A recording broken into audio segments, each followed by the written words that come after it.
Bonjour à tous, c'est Paul Mathieu et bienvenue sur la chaîne du Doc. Normalement, si la post-production et le montage ne traînent pas trop, cette vidéo devrait sortir pendant les fêtes de Noël.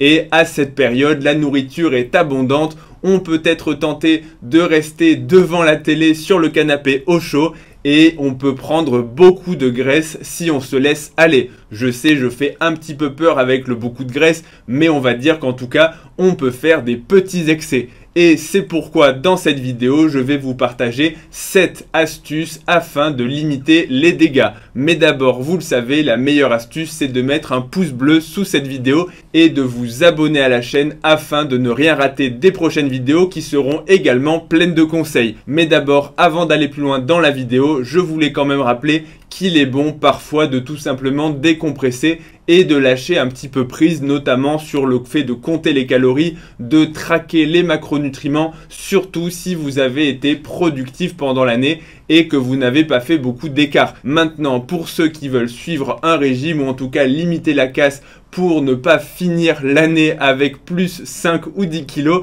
eh bien, je vais vous partager des astuces génériques. I've been on the side too long, don't know my pain's a nightmare. Devil on my back, fuck that and overdose. Première astuce, c'est de faire du sport. Je sais, là vous vous dites, non mais attends, il a complètement craqué, faire du sport, super, l'homme a marché sur la lune, mais on ne le savait pas. Bref, je sais, c'est un petit peu ironique, mais faire du sport, c'est quelque chose d'important et c'est quelque chose qui n'est pas toujours appliqué. Je sais que beaucoup d'entre vous êtes sportifs, mais il faut quand même rappeler qu'à mon sens, c'est beaucoup plus efficace de faire du sport, de l'activité physique, de se dépenser pour brûler des calories que de faire un régime. Bien évidemment, il faut souvent associer les deux, une alimentation équilibrée, une alimentation saine où on ne dépasse pas les excès parce que c'est toujours une question de balance calorique pour, on va dire, 95% des résultats, c'est-à-dire ce sont les calories que l'on absorbe par la nourriture, les calories entrantes et les calories que l'on va dépenser. Et si on dépense plus de calories que ce qu'on en ingère, on va perdre du poids. Et à l'inverse, si vous consommez plus de calories que ce que vous n'en dépensez, vous allez prendre du poids et notamment prendre très souvent de la graisse. Donc le fait de faire de l'activité physique, du sport, c'est quelque chose de capital afin d'augmenter sa dépense calorique. Et surtout, si je ne devais en choisir qu'un, pour la plupart des gens, je conseillerais de faire du sport tout simplement parce que pendant les fêtes, ça vous permettra déjà de rester actif, d'avoir tous les bénéfices du sport que je ne vais pas détailler ici parce que sinon la vidéo serait vraiment hyper longue, mais surtout de partager en famille, comme je vous l'ai dit, des moments de plaisir et sans culpabilité envers la nourriture. En gros, s'il n'y avait qu'une seule chose à faire, ce serait plutôt de faire un peu plus d'activité physique. Et la petite astuce, parce que je sais, je l'ai moi-même vécu, quand vous rentrez en famille, vous n'avez pas forcément accès à une salle de sport, soit parce qu'elle va être fermée pendant les fêtes, soit tout simplement parce que vous aurez peut-être la flemme ou pas forcément les moyens de vous prendre un abonnement en fait à la salle de sport pour une semaine parce que c'est parfois des abonnements qui coûtent cher. Donc pensez à vous entraîner chez vous. On peut tout à fait faire une séance de sport très efficace avec du poids de corps. Moi, personnellement, c'est pendant le confinement que j'ai redécouvert le poids de corps et des séances un petit peu maison, un petit peu bricolées, mais qui peuvent pourtant donner de très bons résultats avec pas beaucoup de matériel. Typiquement, ça peut être une séance avec des variations de pompe pour les pectoraux et les bras, une séance avec des variations de traction ou de tirage pour le dos et des séances au poids de corps avec typiquement ça peut être des sauts, des fentes, des squats à vide pour le bas du corps. Donc vous pouvez faire des choses, ce ne sera peut-être pas aussi efficace que votre séance à la salle de sport, mais si vous voulez que vous faites 30 minutes, 45 minutes d'une séance au poids de corps à la maison, ça peut vous donner de très bons résultats, donc surtout à ne pas négliger. Deuxième conseil, restez en mouvement. Je sais, c'est Noël, il fait froid dehors, parfois il va même neiger et on peut être tenté de rester toute la journée en famille sur le canapé sous un plaid avec le feu de bois en arrière-plan et de ne plus rien faire. Mais indépendamment des séances de sport à proprement parler, le fait de garder une activité physique, ce qu'on va appeler le NEAT, Non-Exercise Activity Thermogenesis, en gros le fait de brûler des calories par des petits mouvements de la vie quotidienne, le fait de marcher, le fait de se lever, le fait d'aller faire un petit peu de jardinage, le fait d'aller faire les courses, le fait aussi d'aider à débarrasser la table et de faire la vaisselle, tout ça cumulé et mis bout à bout, ça va brûler des calories et à la fin de la journée, vous aurez peut-être brûlé 100 ou 200 calories de plus. Donc je sais, messieurs, aidez votre femme, aidez votre famille pour faire la vaisselle, pour mettre la table, pour débarrasser et vous verrez que ce sera bon pour éviter de prendre trop de graisse. Donc c'est quelque chose de vraiment important parce que je sais qu'en vacances, on peut avoir tendance à relâcher la pression et à ne plus rien faire, mais pourtant, eh bien, ça peut permettre de faire encore une fois un petit peu d'activité et de rester en mouvement, ce qui est capital pour équilibrer la balance. Troisième conseil, anticiper les gros repas. Qu'est-ce que j'entends par là? Ce que je veux dire, c'est qu'en gros, à mon sens, et en tout cas pour moi, ça se passe comme ça, à Noël, il va y avoir les repas de famille à proprement parler, c'est-à-dire le soir de Noël, le 24, et le lendemain, le 25, où véritablement la famille va se réunir et il y aura les repas un peu spéciaux. Mais pour autant, il y a ensuite deux cas de figure, soit il va y avoir des repas un petit peu plus festifs, tout au long de la période de Noël avec des repas qui vont être plus riches, plus caloriques, des chocolats, des grignotages à faire, bref, beaucoup de choses à manger, des repas, on va dire des tables qui seront beaucoup plus garnies qu'à l'habitude et auquel cas ça peut être un petit peu plus compliqué. Toujours est-il que ce que je veux dire par là, c'est que typiquement si vous savez que le soir de Noël vous allez bien manger et encore une fois je vous conseille de vous faire un petit peu plaisir, de passer du temps avec vos proches et de ne pas être là à ramener votre gamelle le soir de Noël. Je l'ai pas eu fait, pas jusque là, mais j'ai eu fait des choses un petit peu similaires et je vous garantis que ça n'amène pas grand chose.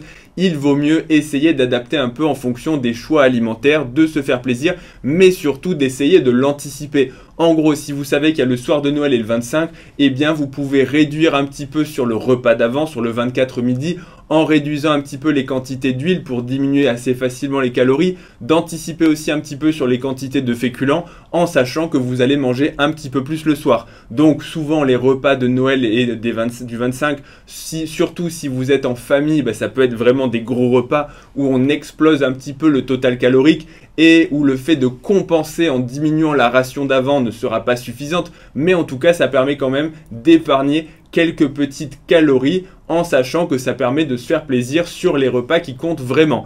Et l'autre chose, attention pour ceux qui sont dans la configuration où tous les repas de la période de Noël vont être plus riches, auquel cas il faut quand même faire attention et ne pas tomber dans le piège de se dire c'est la période de Noël, tout est permis et à chaque repas je vais manger beaucoup plus lourd. Sinon ce sera beaucoup plus difficile d'arriver à équilibrer la balance. Mais là encore, ne tombez pas dans l'extrême opposé et essayez quand même, surtout s'il y a des bons plats à la maison qui ont été préparés avec amour par votre famille ou que vous aurez cuisiné vous-même, essayez quand même de les goûter. Maintenant, vous n'êtes pas obligé d'aller jusqu'à satiété et à vous faire exploser le bide. Et ce sera mon quatrième conseil, écoutez votre satiété. Parce que très souvent, on se fait un petit peu piéger par le cerveau et quand c'est bon et quand on a un petit peu beaucoup de nourriture devant nous, on peut avoir tendance à se remplir le ventre. Je sais, l'image est assez, on va dire, assez parlante, mais parfois c'est un peu ce qui se passe. On va commencer à grignoter les chocolats, on va commencer à manger un petit peu de gâteau, on va se resservir du plat en sauce et au final, au moment où le cerveau comprend qu'on est véritablement arrivé à satiété, en vérité, le ventre est déjà beaucoup trop rempli et on aurait pu s'arrêter un petit peu avant de manger. Pourquoi je vous dis ça? Parce que le fait de prendre un petit peu plus le temps dans les repas et surtout le fait d'essayer d'écouter ses sensations et notamment la satiété, ça peut permettre de ne pas aller jusqu'à cet excès de nourriture où on se rend compte en fait beaucoup trop loin qu'en fait on est déjà bien gonflé et qu'on a déjà abusé sur les calories et sur le remplissage du ventre. Cinquième conseil, pensez à vous hydrater. Il est vraiment capital de rester bien hydraté, déjà pour la santé, mais d'autant plus quand vous allez manger des repas un petit peu plus copieux, parce que qui dit plus copieux dit en général apport de sel un peu plus important et dit risque de déshydratation ou en tout cas de déshydratation modérée. En gros, c'est comme quand vous mangez trop salé et que pendant la nuit, vous allez vous lever plusieurs fois pour boire et ensuite le corollaire, ça va être de vous lever plusieurs fois pour aller aux toilettes uriner, mais l'idée c'est d'anticiper et de boire de l'eau avant pour éviter la déshydratation. Et l'autre bienfait de l'eau, c'est que si vous restez hydraté pendant toute la journée avec des verres d'eau à intervalles réguliers. L'eau a un effet volumique sur le ventre et donc peut vous aider à réguler un peu mieux la satiété. Typiquement, si vous buvez de l'eau pendant le repas de Noël, enfin de Noël ou n'importe quel repas, en fait, vous pourrez arriver un petit peu plus vite à satiété et donc diminuer artificiellement votre nombre de calories. Ce n'est pas forcément quelque chose que je recommande, on va dire, si vous avez calibré vos repas pour la vie quotidienne, mais là en cette période de fête, c'est une astuce relativement simple pour artificiellement tromper son cerveau. Sixième astuce maintenant, attention au grignotage. Et je le sais d'expérience, pendant la période de Noël, il va y avoir de très nombreuses choses à grignoter tout au long de la journée. En tout cas, dans ma famille, c'est le cas. Les chocolats traînent sur les tables de partout, sur les comptoirs. Il y a des biscuits, il y a des chocolats. Il y a ma maman qui, et je la remercie, à chaque fois, il va me dire « Regarde ce que je t'ai fait. Je t'ai fait des petits biscuits, je t'ai fait des crêpes, je t'ai fait du chocolat. » Bref, on peut être tenté toute la journée de grignoter. Si vous faites du sport, comme je vous le conseille, de l'activité physique, etc., et que vous n'êtes pas en période de régime, que vous n'avez pas d'objectif de poids en particulier, ça peut passer. Mais si vous êtes déjà un petit peu limite sur la balance et que vous avez une tendance à prendre du poids ou à ne pas trop vous restreindre sur ce que j'appelle donc les gros repas le soir de Noël, ou en tout cas les repas où on est à table, eh bien le fait de grignoter toute la journée des chocolats, des friandises, des trucs, bref, en tout cas tout ça peut faire rapidement exploser votre total calorique et surtout déréguler un petit peu votre, on va dire, votre cheminement, votre plan alimentaire, parce que si toute la journée vous grignotez, ce ne sont même pas justement des repas, vous n'allez pas avoir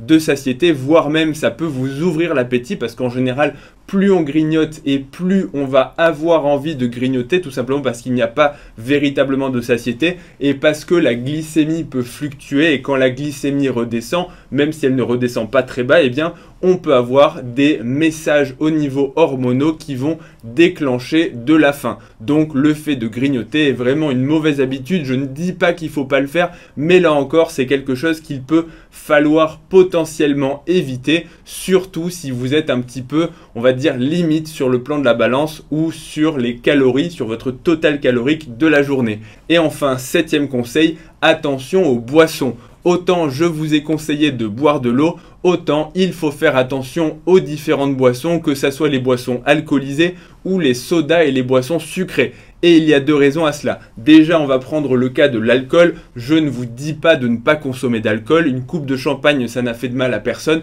sauf bien évidemment si vous prenez la voiture après, et auquel cas il faut bien évidemment s'abstenir de boire tout alcool. Mais une coupe de champagne, bref, c'est pas ça qui va ruiner votre régime.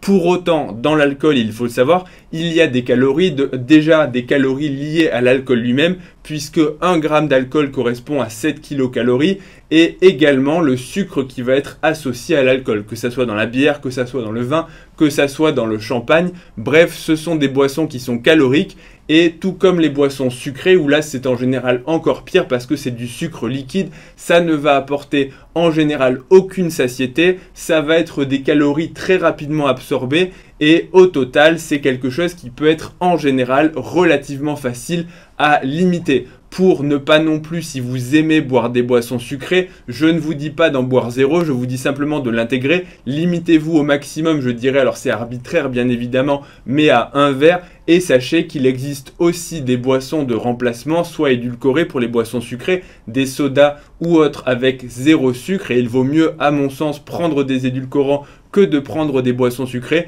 Et pour l'alcool, eh bien pareil, il existe des alternatives avec moins d'alcool ou moins de sucre. Mais là, j'avoue que je ne suis pas expert là-dessus, donc peut-être que je dis une bêtise et je n'ai pas honte de le dire. Dernière chose concernant les boissons, autant pour les plats, ils ont en général été préparés avec amour par quelqu'un de la famille, et donc si vous n'en mangez pas, vous pouvez potentiellement vexer quelqu'un. Autant les boissons ont été fabriquées dans des usines, ou en tout cas par d'autres personnes, elles ont été ramenées par quelqu'un en général de la famille, mais c'est beaucoup moins vexant de ne pas boire de boisson. Donc à choisir, je vous conseille plutôt de manger et de ne pas boire. En tout cas, moi, c'est ce que je ferai. J'espère d'ailleurs que tous ces conseils vous auront donné un petit peu de choses à prendre par-ci par-là. Bien évidemment, tout n'est pas à appliquer, ce sont des conseils généraux, ce sont des conseils que moi-même j'essaie d'appliquer, ou en tout cas j'appliquerai si j'avais des objectifs de poids, ce qui n'est pas le cas pour moi actuellement. J'ai été relativement stable pendant l'année, voire même j'ai essayé de grossir un petit peu, la prise de masse pour reprendre un petit peu des forces et remplir la blouse. Bref, on s'en fiche un petit peu. Merci à ceux qui m'ont envoyé des chocolats, je vous fais des bisous. Et je vous dis, comme d'habitude, n'oubliez pas le pouce bleu, l'abonnement à la chaîne. Retrouvez-moi également sur Instagram et sur TikTok, ledoc.pm. Et avant de partir, je vous dis bien évidemment, passez de très joyeuses fêtes de Noël avec vos proches, chérissez-les. Merci à tous ceux qui me suivent, je pense que c'est très important de vous le redire puisqu'on est 111 000, ce qui est absolument énorme. Je vous embrasse tous et je vous dis à bientôt pour la prochaine vidéo. Bisous à tous.